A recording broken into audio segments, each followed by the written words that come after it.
This is The Right Approach. I'm JW Judge. With me is my co-host Barbara Hensky. This is a podcast for writers to learn more about the craft and business of writing as we explore a new topic every week. With us today is Randall Silvis. He is a multi-genre author of 19 novels, three story collections, and then 2 books of creative nonfiction. We are here today to talk about writing rules that beg to be broken, which on a very personal level is a topic that I'm looking forward to. I have never been a very good rule follower.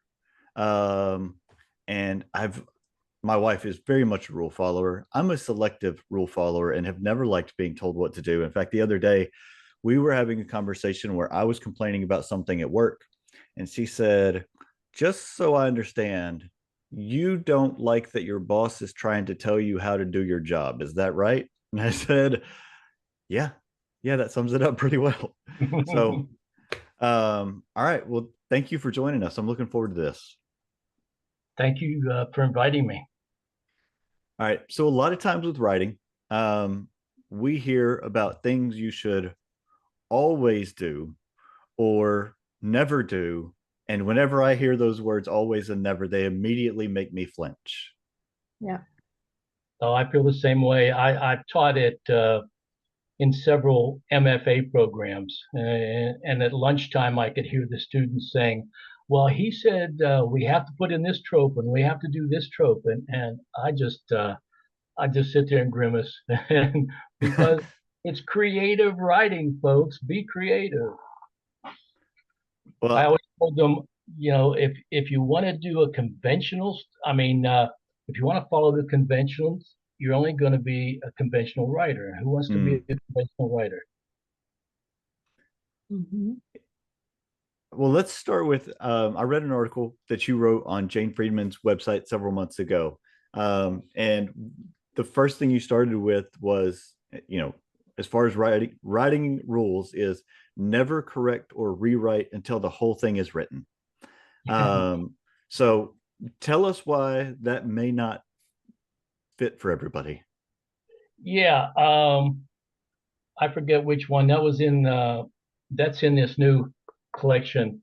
It's 10 rules begging to be broken, I think was the full essay. Wait a minute. First of all, where is that essay? You just breezed by it real quick. Where can people read it again and tell us what it is and where we get it? This is newly out. It's 10 easy steps to becoming a writer, and this is my ARC copy, which is why the band is across there. It's on Amazon as a trade paperback and as an ebook. Yay! And I warn on the introduction, I warn readers that the title, 10 Easy Steps to Becoming a Writer, is tongue-in-cheek. It's actually like maybe 10,000 steps to become a writer. Yeah. But that was a very popular essay that I wrote for the Chronicle of Higher Education several years ago. And I just decided to use it as the title for the collection of essays. I'll give you an example of a rule that I broke, and I broke it deliberately. Whenever I started my Ryan DeMarco mystery series, and this was back in I think I wrote it in 2015 or so. It came out in 2017. I broke with my previous agent because we just didn't see, we weren't on the same page anymore, and it wasn't working. So I broke with him, and I was searching for another agent, and I interviewed several agents by phone. And I was talking to one that was reputed to be one of the most powerful agents in New York City. And we got along fine until she said, well, if I represent you, you're going to have to change the opening pages because you started with weather, and Elmore Leonard said, never start a story with the weather. And first of all, she got the quote wrong. The full quote was, he said, never start with weather. However, I could be wrong about that. And he went on to say, there's certain times when you might want to start with weather. And for that Mhm. particular book, 2 Days Gone, the weather set the mood for the entire book. Uh, Mhm. and I used it. I used it for that, to create an ambiance for what was to come. And that I never changed a word of the opening chapter. I got a different agent, of course, and it was a #1 Amazon bestseller. So that even agents sometimes Mhm. abuse abuse what writers don't really mean as rules. They're suggestions, actually. A lot of writers make suggestions in these articles, and then it gets changed from suggestions or tips to rules to commandments by the editors who have the final word on the piece. Yeah, that's one of the things I've often found, especially from writers who maybe it's a lot of writers, but who are very successful, and whether that's commercially successful or whatever, is they know what works for them, Yeah, and are capable of speaking on those things, but aren't necessarily trained as teachers and communicators to teach people to do what works best for others. And so, Elmore Leonard may communicate, this is what works for me, and this is, the way I think about it, but it may not be for everybody. One of my favorite things that is attributed to Elmore Leonard, whose novels I really enjoy, is when asked about why his stories were so compelling, he said that he just leaves out the parts that people don't want to read. I And remember that. Yes, yes. I think that's part of our job to, after we write a piece, to go through it and take out anything unnecessary, and make it as concise as possible. And he was a master of that, no question. well, and I think what you just said takes us back to this idea of don't correct or rewrite until the whole thing is written down, Right. which I've found does not work for me. And I know Barb has talked about it too, that that's not how she operates either.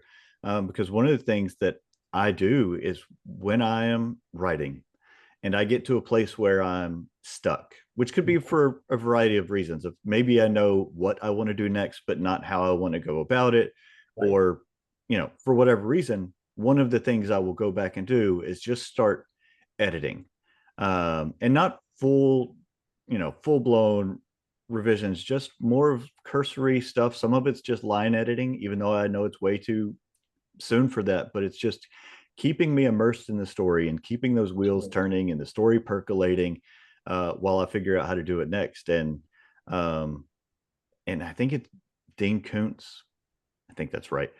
He goes, like, before he starts writing in a morning, he goes Mhm. back and edits what he wrote the day before, and that's how he gets into it. So, what is it about that particular advice for you? That was the first thing in this article that I read that you wrote about, so it must struck a chord for you as well. Yeah, I do the same thing that Dean Koontz does, and because rhythm and cadence is very important to me. I mean, that's voice, essentially. And voice, as I think it was Alice Munro, she said, voice is everything, and it is. The voice has to be compelling. It's the voice that pulls the reader in. And sometimes it used to take me a long time to find the particular voice. And I would start every morning by going back and reading whatever I wrote the previous day and editing it, so that by the time I finished a first draft, I had actually finished two drafts, Hmm. the first and the second draft. And I'm at the point now in my writing, even though I generally will do 6 or 7 or 8 different drafts just to catch little tiny things. But by the time I get the whole way through a novel and I have those two drafts done, my voice is relatively established now. There'll be some variances depending on the setting and the story and the characters, but I use primarily the same voice throughout all of my writing. So these days I don't have to do as many drafts, Mhm. but I am fairly meticulous about having everything cleared up that I possibly can. And so I will do 6 or 7 drafts, but probably the last 5 or 6 times through the book, I don't catch a lot. I don't change a lot. Yeah. You know, I do the same thing. I sort of edit as I go, and I even will take my daily word count and run it through Pro Writing Aid just for the heck of it, just to get that part of it done as well, because it does irritate me to find things when I go back through. But I've never understood it. Wait, I guess the advice, get it all out there in case somebody is the type of person to just get stuck and walk away and give up. Okay, then keep pushing through. But if I'm writing away and a lot of times I'll wake up, first thing in the morning and think, you know what, that character's been off the page too long. I need to write a scene X, or I need to develop this subplot arc or whatever. Why wait until you're done? Do it now so it percolates through. It simply doesn't make sense to me. It's like baking a cake. You forgot the sugar and you're going to bake it and then go back and, correct it with icing later. No, just do it at the time. Yeah, I agree with that. Yeah, and another thing that happens to me is because I'm not a plotter. At the beginning, and I generally have an idea of how I think it will end, Yeah. but frequently as I'm writing, sometimes a whole different character will pop up. Yeah.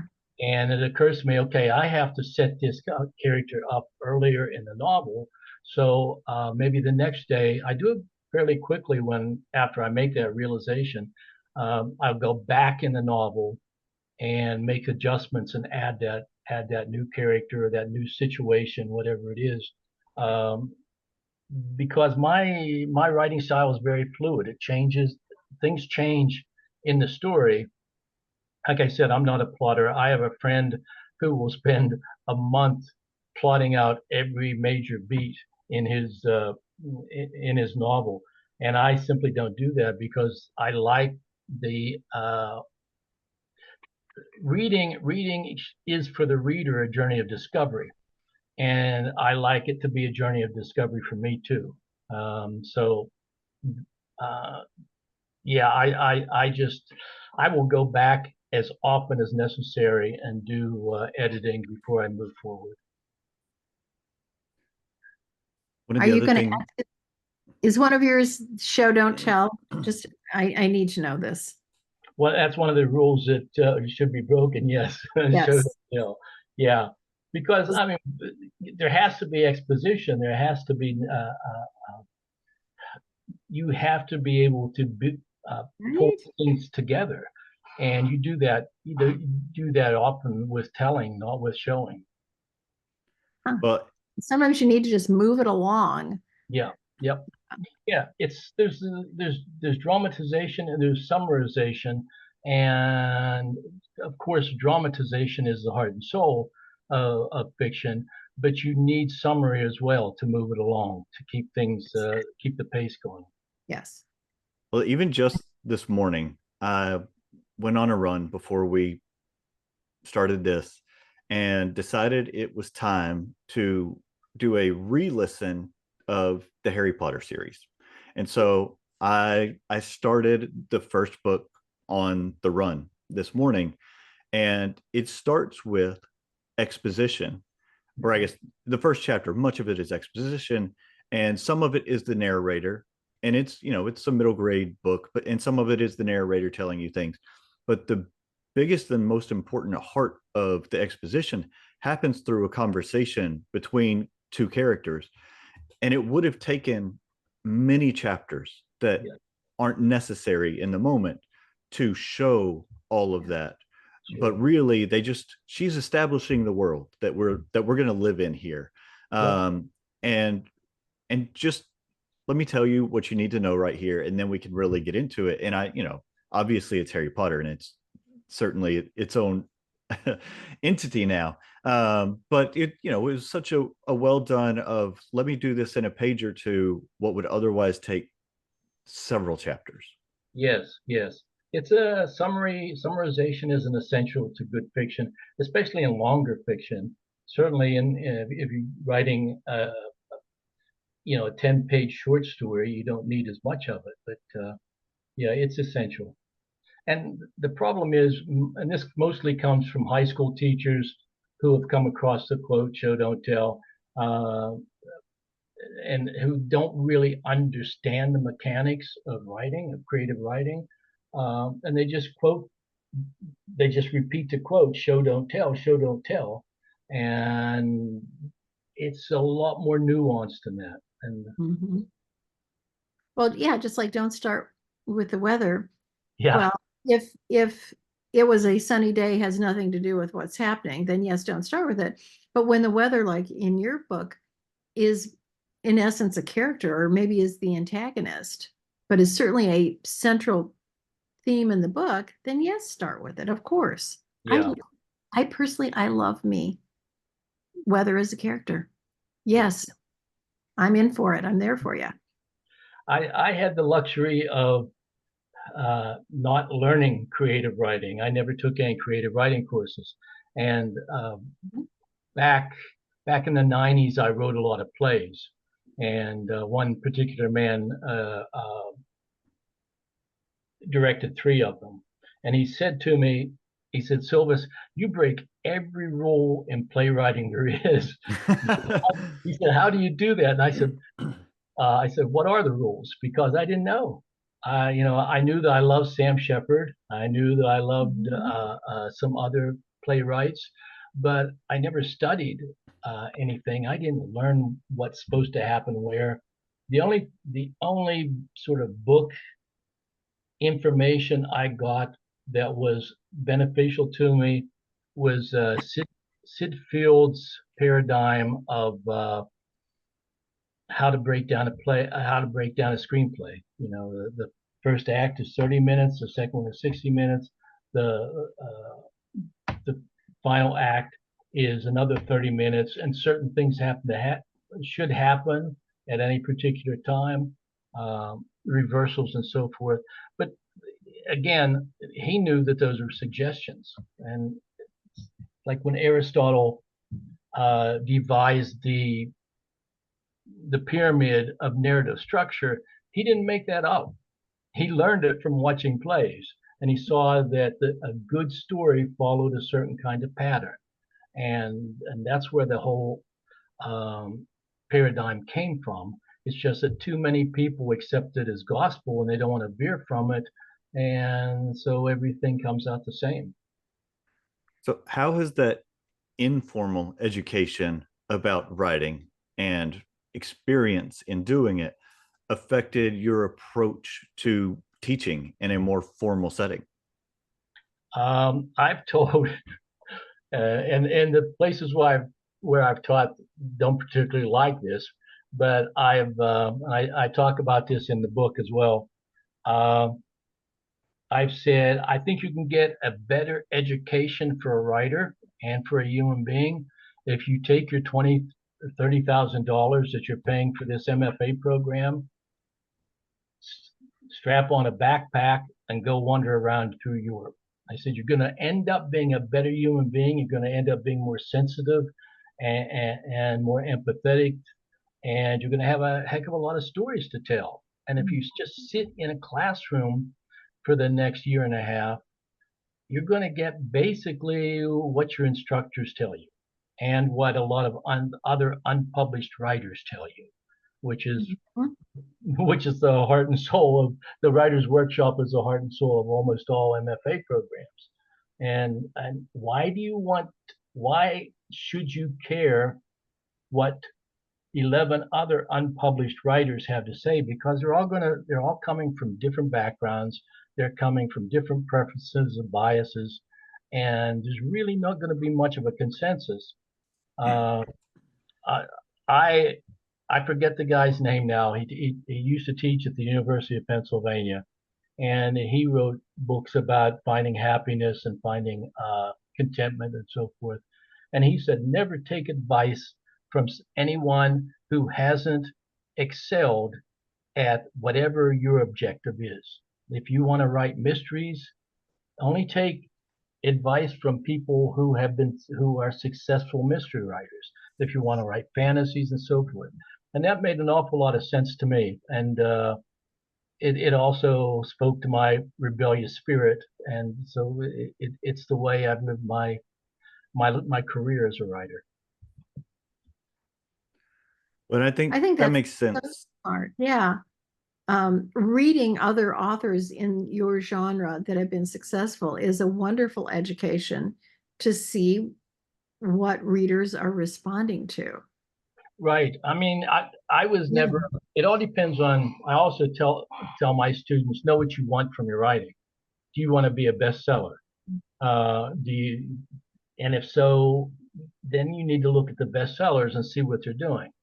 Yeah. But I always wrote to please myself. And and for example, whenever I got the contract for 2 Days Gone, it was supposed to be a standalone book, but my editor said, "Yeah, we want at least 2 books in the series." Mhm. And I said, so initially I agreed to 2, but while I was writing the second one, the first one was, as I said, an Amazon #1 bestseller, and they said we want 2 more in the series. Uh, Sure.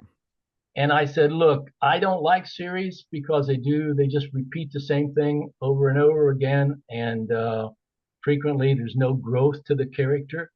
Um, and I will agree to do a 4 book series. It ended up being a 5 book series. I said I will agree to do 4 books total if I can change every one of them in some way. It has to be different in some way, whether it's structure, theme, setting. Um, I have to be able to feel that I'm doing something different with every book. I recognize that most, maybe the readers don't notice that, but for my own aesthetic, sense of well-being, I had to do it, and my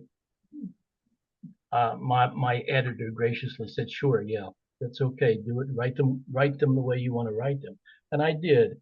And I did make changes in each book, in terms of structure and theme, even and storyline. And they wanted me to do a 6th book, but I said I'm done. The Ryan DeMarco's character arc has completed, and I'm not going to write one where he has no more room for growth.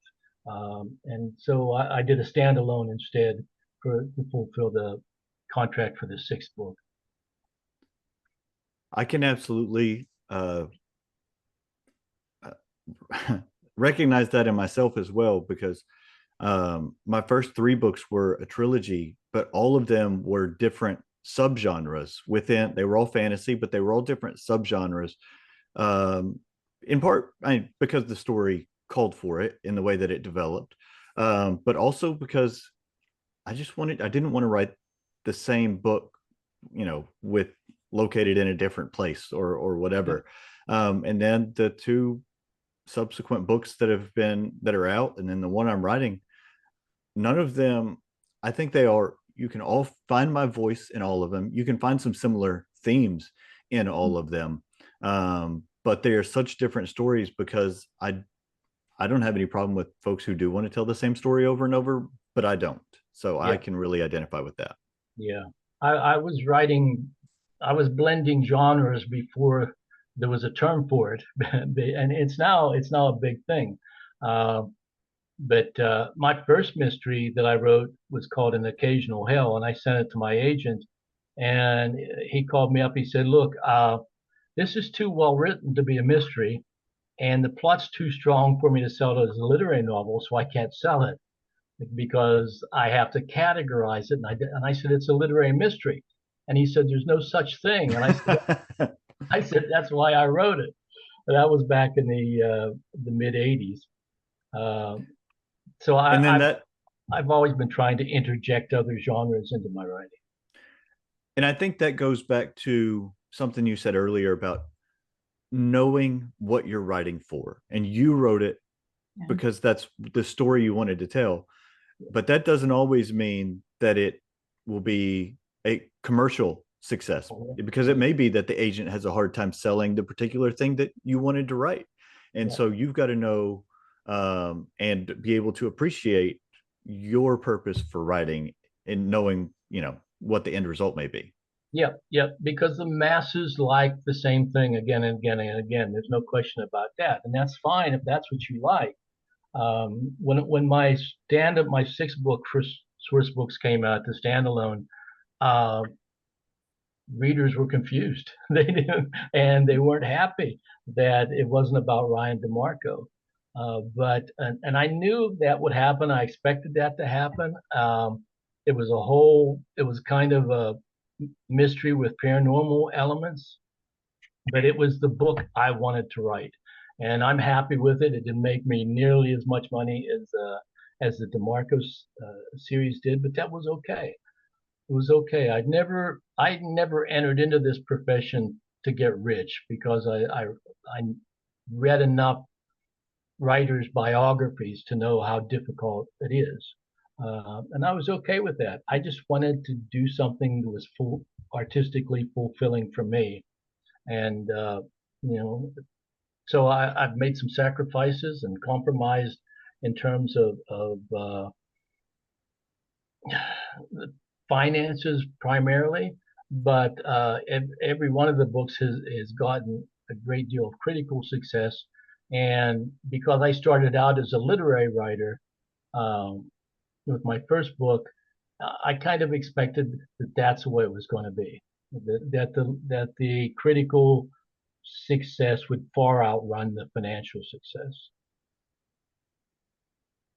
Yeah, I I think it's just really important to know what your purpose is, and to be able to stick with it. And for me, I'm really an internally motivated person, and that creative fulfillment is drives so much of what I'm writing and what ideas I choose to write, and the ones that just get left behind, and that sort of thing. So I think that's great. So as we start to wrap this up, though, I want to make sure people know where to find your books. Certainly, you've mentioned Amazon, and if there are things that you've written, I know you've mentioned your creative nonfiction publications. Um, I think that so much of this sounds very practical. I know the conversation we've had today is practical, so I want to make sure people know where to find those things.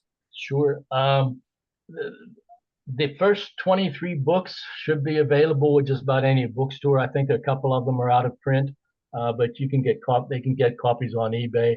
And then I decided, this is I don't know how much time there is left, but after I finished the series for source books, I decided, I looked back and I saw that I had enough previously published and new short stories and previously published and new personal essays to fill like 4 themed collections of each genre. And I talked to my agent and I said, look, I know these are difficult to sell, and I'm just wondering, if you have any advice. And she said, I will market, I will shop around to anything you want me to, but yes, they're very difficult to market. And you have to remember that a publisher will only first of all, publishers don't like to share you with another publisher. And secondly, they don't want to bring out more than 1 book per year.